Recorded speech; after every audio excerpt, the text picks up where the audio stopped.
Assalamualaikum warahmatullahi wabarakatuh. Halo, apa kabar anak-anak semua? Bapak harap kalian dalam keadaan sehat selalu ya. Kembali dalam video channel biologi ini, kita akan membahas tentang struktur dan fungsi jaringan organ tumbuhan. Untuk itu, mari simak sampai habis pembahasan dari materi ini ya.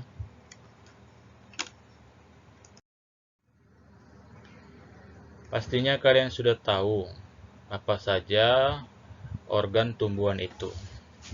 Yang pertama yaitu daun. Yang kedua ada batang. Yang ketiga akar. Yang keempat bunga. Yang kelima biji. Dan yang keenam buah. Mari lihat gambar di bawah ini. Organ tumbuhan terbagi menjadi dua berdasarkan proses perkawinannya. Yang pertama yaitu organ vegetatif. Organ vegetatif merupakan organ yang tanpa melalui satu perkawinan. Misalnya batang, daun, dan akar. Sedangkan organ generatif merupakan organ yang melalui perkawinan atau campur tangan, yaitu bunga, buah, dan biji. Yang pertama, organ akar. Organ akar mempunyai 3 fungsi. Yang pertama, menambatkan tumbuhan atau mengokohkan tumbuhan. Yang kedua, menyimpan cadangan makanan. Yang ketiga, menyerap air dan mineral.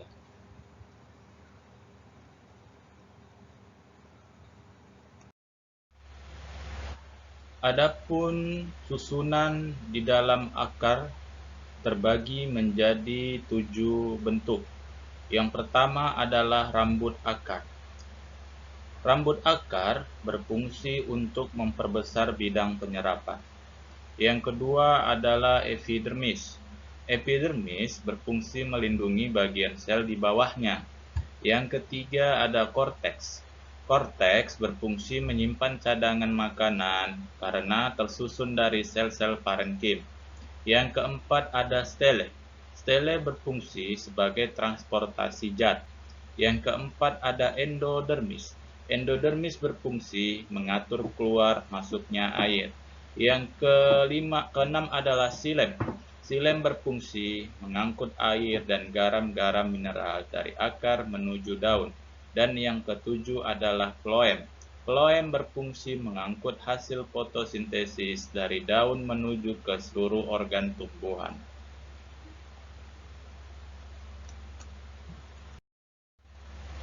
Yang kedua adalah organ batang.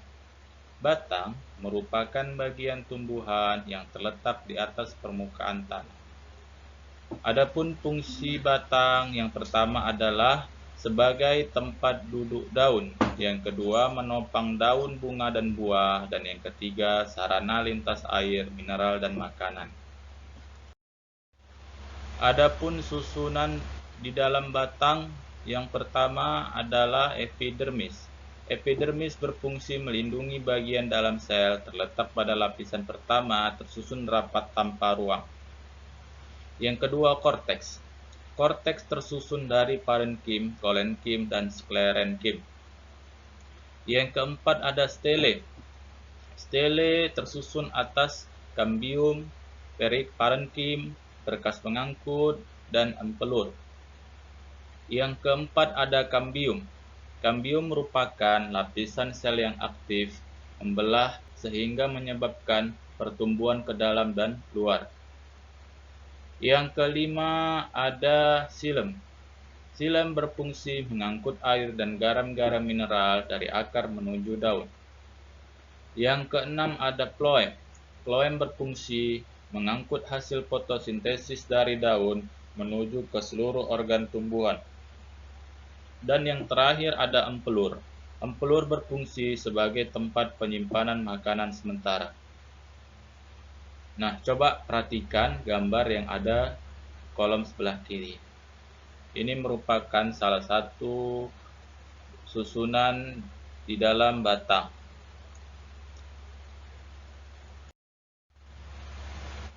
Membedakan batang monokotil dan dikotil. Adapun batang monokotil yang pertama tidak mempunyai kambium sehingga batang tidak membesar. Yang kedua, batang lurus tidak bercabang. Yang ketiga, pembuluh angkut tersebar.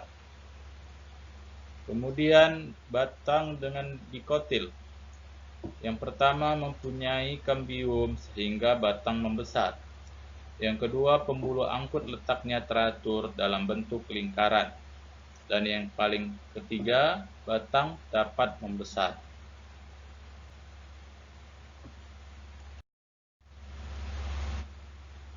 Organ yang ketiga adalah daun.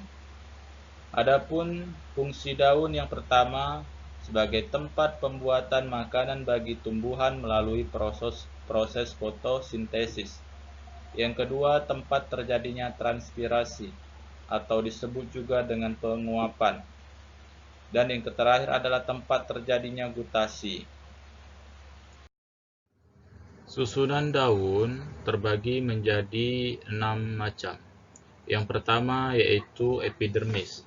Epidermis berfungsi melindungi bagian sel dalam, terletak pada lapisan pertama, tersusun rapat tanpa ruang. Yang kedua, mesofil.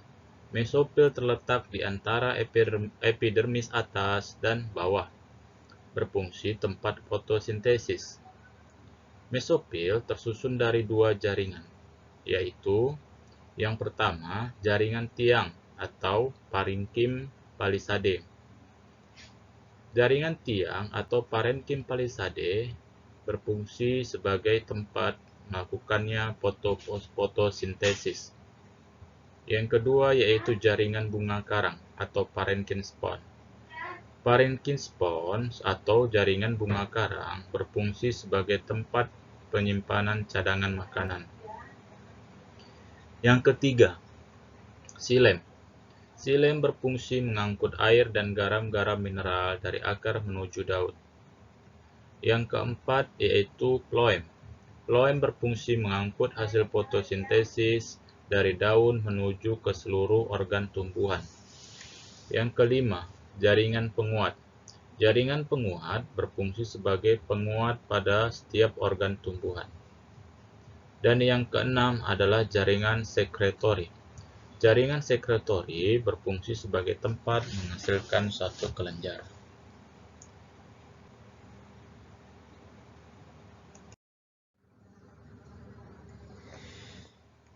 Yang keempat ada organ bunga. Bunga merupakan alat reproduksi seksual pada tumbuhan Angiospermae atau tumbuhan berbiji tertutup. Ciri-ciri bunga lengkap. Yang pertama memiliki daun kelopak. Yang kedua memiliki daun mahkota. Yang ketiga memiliki benang sari atau yang disebut juga gamet pada jantan. Yang keempat ada putik. Putik merupakan penghasil gamet betina. Di samping kanan ada satu gambar.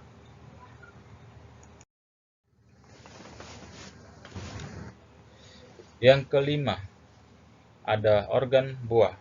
Buah merupakan perkembangan lebih lanjut dari bakal buah. Berdasarkan sifat dinding buah atau disebut juga perikarpium, buah dibedakan menjadi 3 bentuk. Yang pertama, buah kering pecah. Contohnya pada famili Fabaceae, yaitu kedelai. Yang kedua, buah kering tidak pecah. Contohnya pada padi dan jagung. Yang ketiga, buah berdaging. Contohnya pada jeruk mentimun. Perikarpium berdiferensiasi, mengubah bentuk dari yang sederhana menjadi yang lebih kompleks, menjadi bentuk exokarpium atau lapisan luar dan berwarna.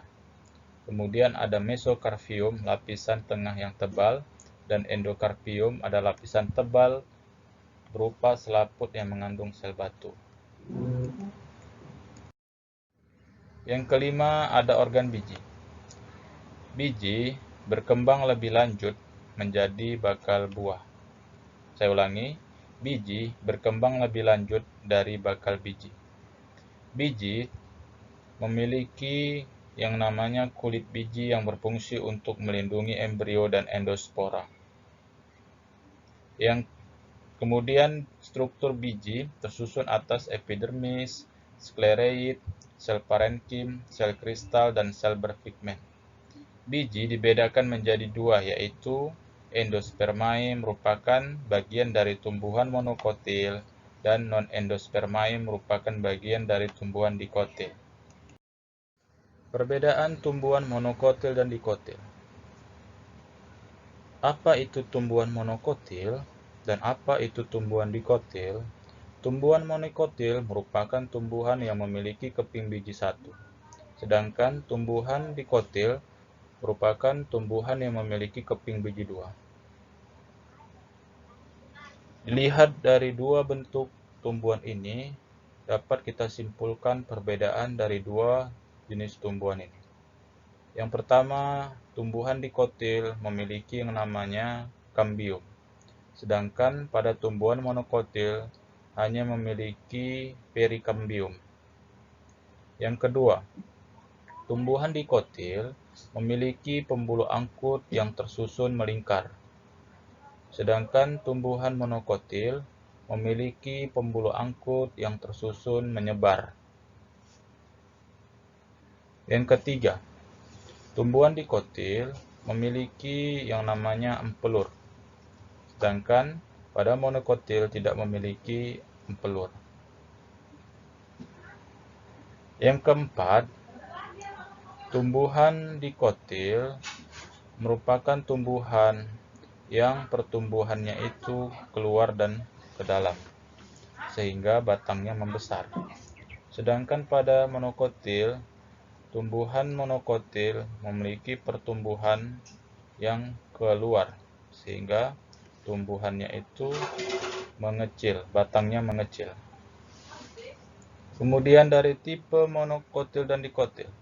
Tipe akar monokotil merupakan tipe akar serabut, sedangkan tipe akar dikotil merupakan tipe akar yang tunggang. Ayo cari tahu, apakah kalian pernah melihat pohon kelapa atau pohon lain yang sangat tinggi? Pernahkah kalian berpikir bagaimana air dan mineral dari bawah tanah dapat naik menuju daun melalui xilem? Coba cari tahu mekanisme atau faktor-faktor apa saja yang menyebabkan air dan mineral dapat naik dari bawah tanah menuju daun yang letaknya sangat tinggi. Demikianlah pembahasan materi yang Bapak bawakan hari ini. Semoga bermanfaat dan jangan lupa untuk selalu menjaga kesehatan. Assalamualaikum warahmatullahi wabarakatuh.